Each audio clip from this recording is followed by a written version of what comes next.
Welcome to Live Unashamed, where we pause the show and invite members of our team to talk vulnerably about their own recovery, things they're learning, the resources that are actually working, and what it truly means to live unashamed. So, Chris, What's up, homie? well, okay, let me welcome everyone first. Then, Oh, yeah. Hey, welcome. welcome to another Live Unashamed episode. Chris, Yes, sir. I thought it was kind of funny. Mason, our video guy, just told us that at the beginning of our previous recording that we just recorded, the camera angle was just so that the sign behind me, which says Unashamed Unafraid, well, the U and the UN were cut off. So for about, what, half of that, our sign said Ashamed and Afraid. That's awesome. Yeah. We're changing the podcast. Ashamed and Afraid. Ashamed and Afraid. No, actually, honestly, this is probably one of the most unashamed and unafraid episodes that I'm ever going to record. The topic is worst moments in recovery. I have some things that I've done that have been super shameful. And we don't speak about these just for shock factor. I'm speaking about some of this stuff in my own life to make you feel a little less afraid and a little less ashamed. Because I think there's a sense, particularly for me in my recovery, I've felt this way often, that like, okay, well, a lot of dudes are addicted to porn, but like no one's done like that crazy thing that I did to get access, right?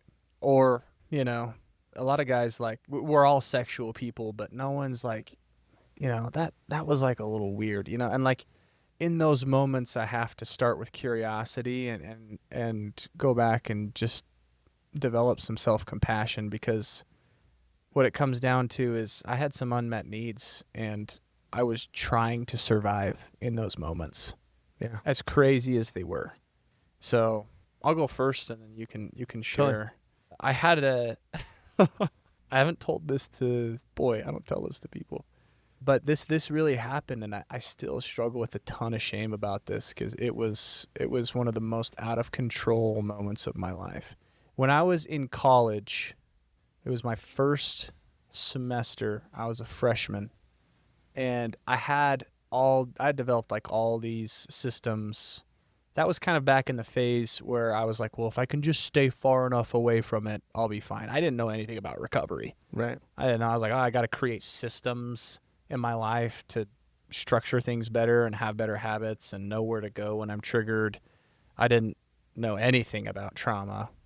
I didn't really know much at all. I just had blocker after blocker on my computer, and I eventually would block myself out of it. You know, I'd spend half my time setting up blockers on my computer and half my time trying to get around them. And finding ways around them. Oh, I have been unbelievably creative. It's kind of sad now. Yeah. I'll fight. Give me a blocker. I can tell you a way around it. You know, and so I got to a point where I think I did, at least in that moment, at that point in time, I couldn't find a way around my filter. And so what I did was I went to my roommate and I was like, hey, dude, having issues with my computer. Can I use your computer to get my homework done tonight? Right? All the while Knowing exactly what I was going to do. I was going to look at porn on his laptop, which is such a violation of his privacy.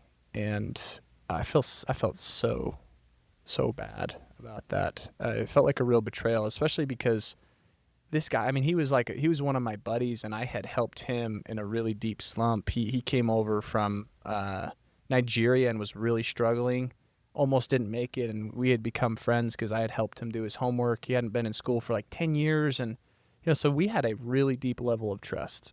Yeah. And I flipped it on him, and so I was looking at porn on his laptop that night. Well, this is like the really sad part, and I still can't believe this happened. The computer died while I was watching porn. And I didn't know that when you open a computer back up, it doesn't shut down the entire computer. If you charge it and you open it back up, It'll just open it back up where you were at. Yeah. So guess where he was the next day when he opened up his laptop? That's cool. He was at school in the library. Oh, man. Around a bunch of people. And he called me and man, I've never heard so much fear. I bet your heart dropped. Oh, dude. I in the shame that I mean, even as I'm describing there. this, all the blood is leaving my arms and legs, like, because I cannot believe that I did something that dark and that unkind to someone. Like, yeah, it feels so out of control. It feels so out of control. And I think that most people who develop an addiction will have a moment like that in their life where they'll talk about most things, but they won't talk about that thing. Yeah. I have one or two more of those in my life, but it's just like, I can't believe that actually happened. I can't believe that I was so driven to act out that I would betray some of my closest friends in such a brutal way. Anyway, I didn't know that was going to happen. I think, truthfully, I wasn't that out of control that if I had known what was going to happen, I think I would have been able to be like, no, right? It was a huge accident, but regardless of the fact that you took his laptop, yeah, and I watched porn. Boy, that still haunts me because. Did you make amends with him? I did, and he forgave me, and I always gave him free haircuts because I cut hair on the side. Yeah, I tried to make it up the best that I could. I've actually gone back and I've made amends to everyone that I actually did go through the 12 steps, and I think that's step 8 or step 9. I actually made a written list of all the people that I had harmed, and I have made amends to all of them now. Awesome. Anyway, if there's more stuff that comes up, I'm not afraid to go back, and I have done that once, but at this point, I do feel like I've been forgiven, not just by God, but by most of the people who I've harmed. So yeah, it's nice to be in the position I am now, but boy, it feels so depraved. Well, and the things that we do, especially like one of the things that I did was my wife questioned where I was at one time. Yeah. And I told this lie. I was like, I was with Brad, one of my employees, when I owned my mortgage company. So when I got to the office, hey, Brad, can you do me a favor? And if my wife asks, I was with you. Like, that's really shitty. Yeah. To ask an employee that was working for me. Wow. Yeah, that's right. Because there's be such like, a power dynamic there. Right? And to be like, hey, and dude, he was so uncomfortable. He didn't know what to say. Yeah. And I could see it in his body, his face, and everything. He knew what was going on. He was like, this ain't right. Yeah. He didn't even say anything to me. He's like, were you with another woman when that? Yeah. Okay. Yeah. And so I just gotten back from being with her, and my wife is like, where'd you go? And I'm like, oh, I was at lunch with Brad. Right. And she's like, really? Is that where you were at? And I'm like, yeah, you can ask him. And then I went in, just putting him through that. And, that I haven't thought about that for years. And I don't know if I've ever made amends on that. I don't know if I ever apologized to him for that. Wow. So I'm going to do that tomorrow. I'm going to call him up you, and just tell him I'm sorry for putting him in that position. Yeah, that was probably 20 years ago? Yeah. Wow. Probably, let's see. It was beginning 2008. Yeah. Maybe in 2007. But yeah, the things that we do to either hide, to find it, to do whatever we can to find it. Man, the lies. Holy crap, the freaking lies, man, that I would say to my wife, everything. Like, it was weird because she would know. I would get back from being with my affair partner, and she's like, call me up. Like, as soon as I walk in the door at my office, she's like, where'd you go? Oh, I went and picked up an appraisal from our appraiser. And she's like, are you sure that's where you were at? Like, she would just freaking know. And I'm like, yeah, I'm sure. I'm like, just the lies I would tell just everybody. Yeah. Yeah, that kind of brings to mind some of the ways I betrayed my mom. I still feel so bad about this because I remember seeing the pain in her eyes when she found out that my dad was addicted to pornography right before their 25th wedding anniversary. It was brutal. It was so hard for her. And I remember the 6 months after that, her world was flipped upside down. She was screaming at me all the time. And I could just remember the look in her eye when she'd yell at me. Yeah. Even that young, I could tell it wasn't directed at me. I could tell something else was going on, and that's why I finally confronted my dad, because I was like, But I remember the look in her eye, and it hurt me deeply that my mom was suffering that way. And I know that later on, I was 18 or 19. I must have been 18. I was right about to leave for college. And at that time, my dad had been clean for several years, but I don't know that she had really healed from a lot of the wounds. And it showed in the way that she showed up with me. She was so worried about my relapses that, she would overfunction and become too involved, too invested, not put enough of responsibility on me. And I manipulated that so much. Yeah. Like, Mom, you're not doing your end of the deal. You're not this. You're not that. And I would always make my relapses her fault. I feel so bad about that, because here you have this woman who, no fault of her own, has been betrayed and has all this pain, and she's healing, and she had some stuff that she needed to work on, but that's aside. That doesn't matter. That's not really the point. I took advantage of her innocence and her not knowing, and caused her a lot of pain. Yeah. Blamed a lot of my own issues on her. I was irate with her a few times because I thought I was justified, because she had agreed, oh, I'm going to keep your passwords for you so that you can do this, and I'm going to check in with you more often, right? And I would do as much as I could to shove all the responsibility onto other people. And boy, I mean, yeah, I just remember the look in her eye. So you look back and you just see these moments where you're like, I can't believe that I betrayed myself and other people in that way.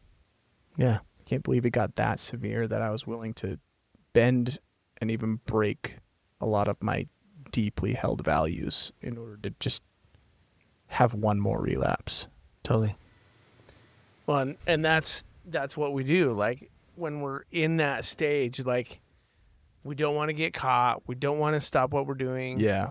I mean, I mentioned the lies already, but like the lies I would tell Autumn, like, all the time, the gaslighting, the blame. Yeah. Brene Brown, she talks about blame is the discharge of pain and discomfort. Yeah. So I would blame Autumn for it was her fault that I decided to have an affair. For years and years and years, I believed that.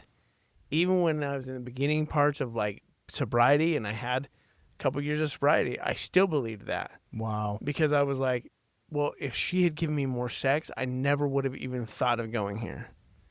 But the problem is that I never was taking accountability for myself to say, no, it was my choice to step out. It was my choice not to have the hard conversations with my wife. Yeah. Because I just didn't want to have the conversation.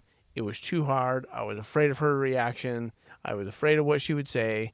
And so it was my choice to not have those conversations, which then creates all this resentment inside me. Yeah. So I created the resentment, not my wife. Yeah. I created that resentment, but I blamed her for it. Yeah, there was some punishing going on. And so it was always like just blaming her for everything. It was always her fault.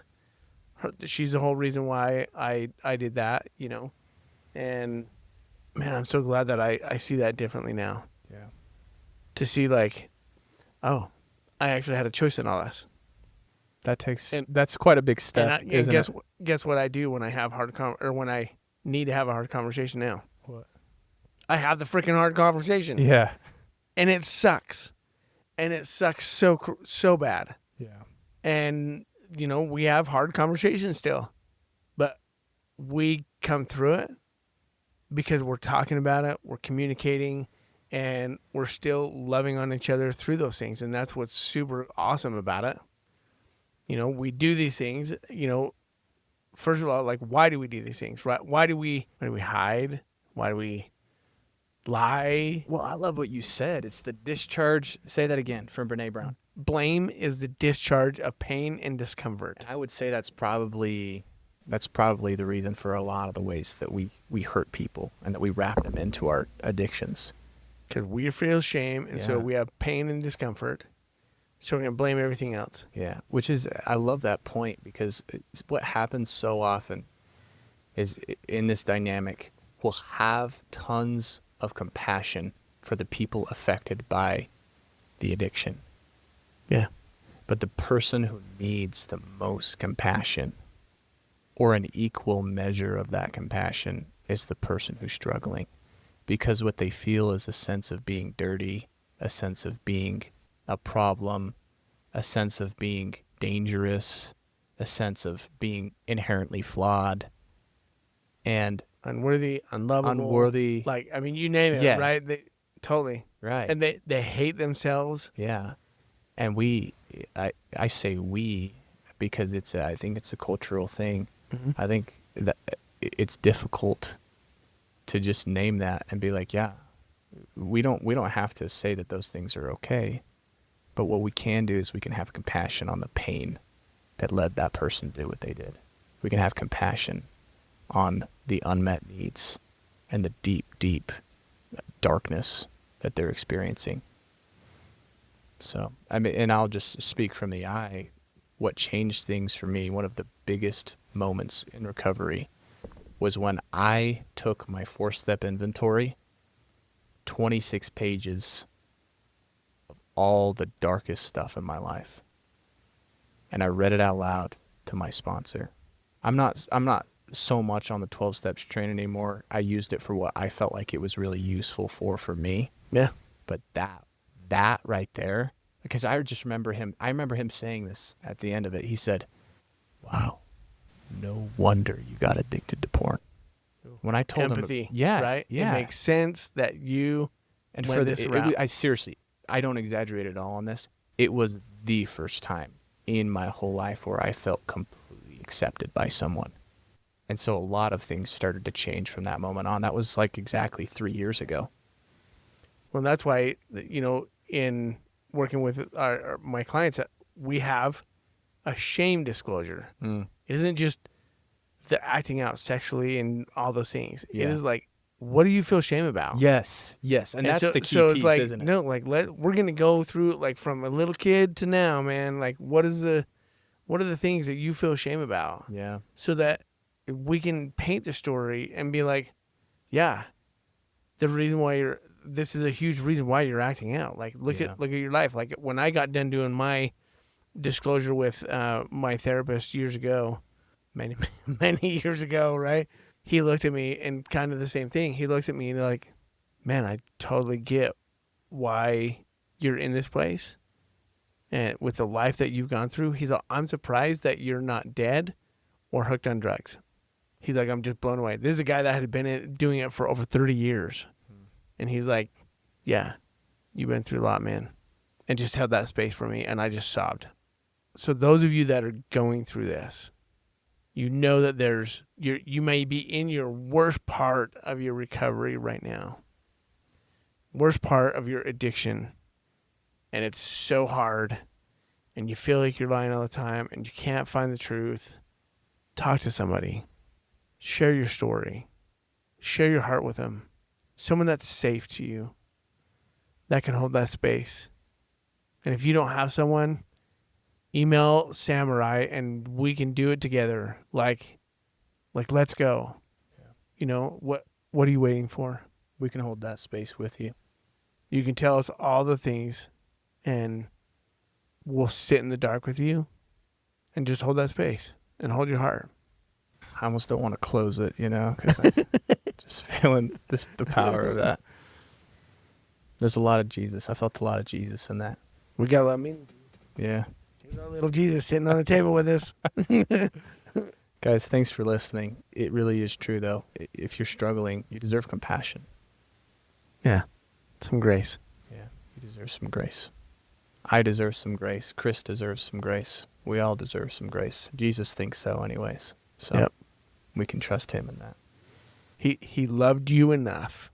He loves us each enough. So much that he would die for us, for you, for me. Knowing your story, he'd be like, I'd do it again. Yeah. If that doesn't say love, man, I don't know what freaking does, because that's amazing. Yeah, he can mend broken things. Guys, thanks for watching. Find us on social media at Unashamed Unafraid. Get access to our bonus content by becoming an outsider on unashamedunafraid.com. And if this was helpful to you, especially this episode, if this was helpful to you and you know someone else who needs to hear it, stop right now and share it. Because people need to know how much they're loved, that there's hope in the darkest parts of recovery. Until next time, continue to live unashamed.